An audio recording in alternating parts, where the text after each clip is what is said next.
Alors, bonjour à tous, j'espère que vous allez tous vraiment super bien.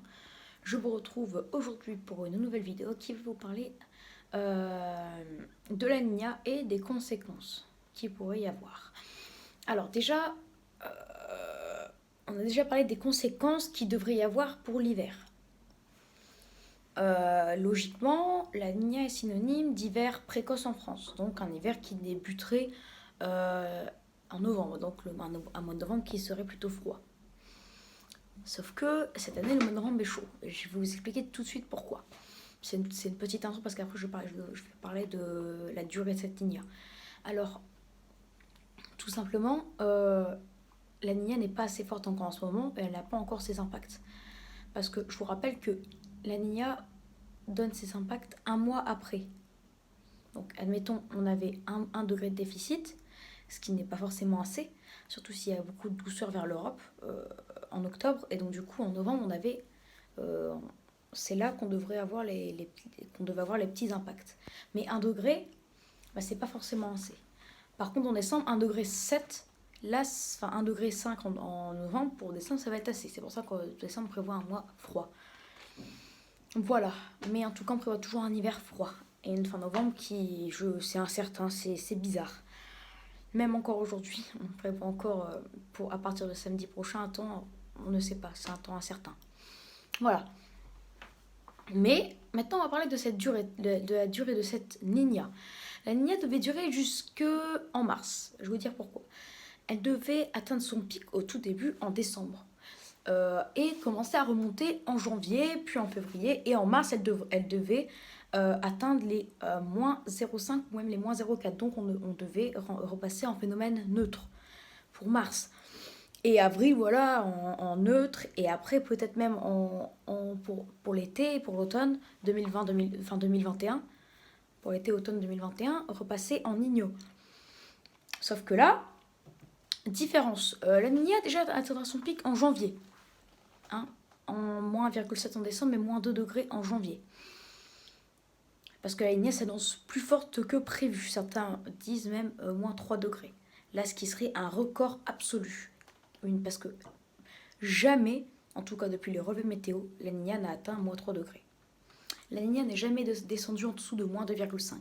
Donc si par bonheur on atteint, je sais pas, par exemple à la mi-janvier, moins 2,6, bah, on serait dans les records des Niñas les plus froides. Ce serait la Niña la plus froide depuis le début des relevés météo. Donc il n'y aurait pas eu une seule Niña plus douce, enfin plus froide que celle-là.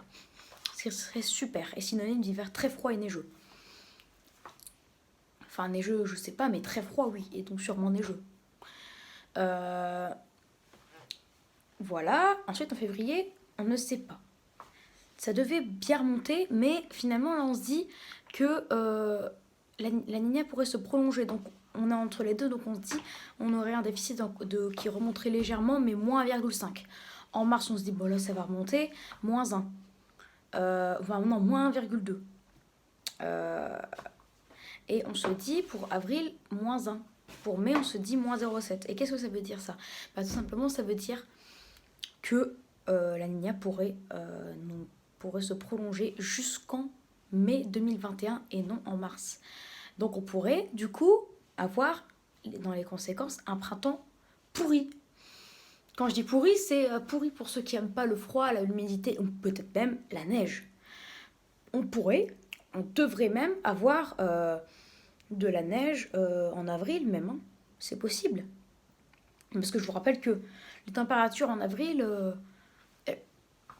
surtout pour la première quinzaine d'avril, elles sont pas forcément douces pour tout le monde, hein. On a une moyenne de 10 à 15 degrés l'après-midi sur la moitié, du nord au sud. Et le matin, environ 5 degrés. Donc admettons, on a une grosse coulée d'air froide, on est 7 degrés sous les normes, il y a de la neige, hein, quoi. C'est ça que ça veut dire. Et en mars, je vous en parle pas.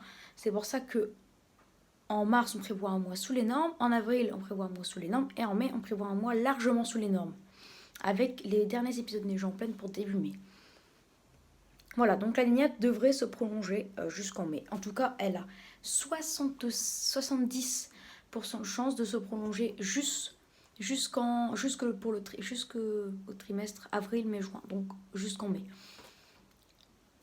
Après, là, c'est 50-50 pour l'été. Et après, par contre, pour l'automne, ce serait un phénomène neutre, mais pas la Niño hein, qui reviendrait.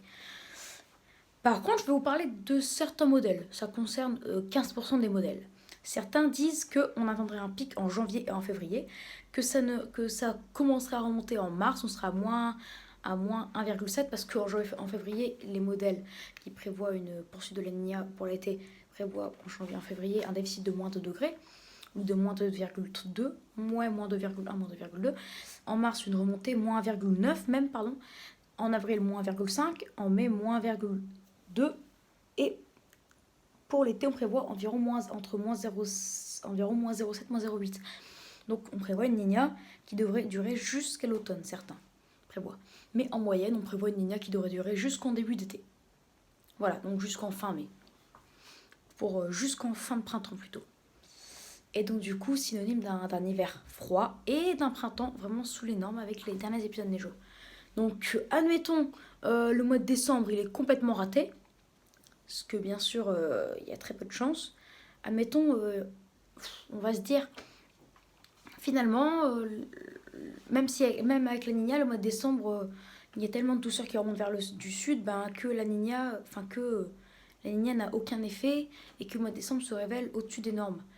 Au moins il y aura toujours le mois de mars, avril et même mai pour se rattraper pour nous donner de la neige en pleine, notamment mars. En mars, il y a beaucoup d'épisodes neigeux en pleine, je vous préviens. Il y en a beaucoup quand on a des températures de saison, notamment en première quinzaine. À Lille, par exemple, on a 3 à 9 en première quinzaine. Donc, admettons, on est 5 degrés sous les normes, avec un vent de nord. Là, on n'a plus que moins 2 l'après-midi 4. Et quand il y a de la neige, on est à 0 l'après-midi 2. Voilà, on est proche des 0. Donc, il y a beaucoup d'épisodes neigeux. Donc voilà, c'était juste pour vous parler de la durée de cette Niña et des conséquences que ça implique.